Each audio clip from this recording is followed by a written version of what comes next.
சிரிச்சு சிரிச்சு யாருக்கு மெசேஜ் பண்ணிக்கிட்டு இருக்கா?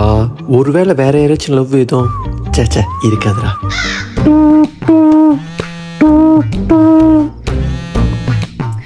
டேய் இரு உனக்கு 5 நிமிஷத்துல திருப்பி கால் பண்றேன். ஏயா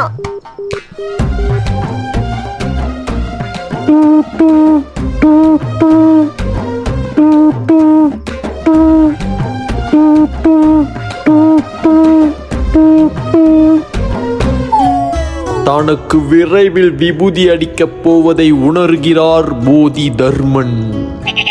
சரிடா பாய். ஒரு ஐ லவ் யூ கூட சொல்லாம போறா. கீதா சொல்றா. 18 செப்டம்பர் வெளியே போயிட்டு டேய் வரலாம். வாய்ப்பே இல்லை, என்னால வர முடியாது. அவள் பேச்சில் பொய்யை உணர்கிறார் போதி தர்மன். எனக்கு அப்பவே தெரியும் நீ வர மாட்டேன்னு. ஏன்னா நீ தான் அங்க வேற ஒருத்தனை பிடிச்சிட்டியா. நீ எல்லாம்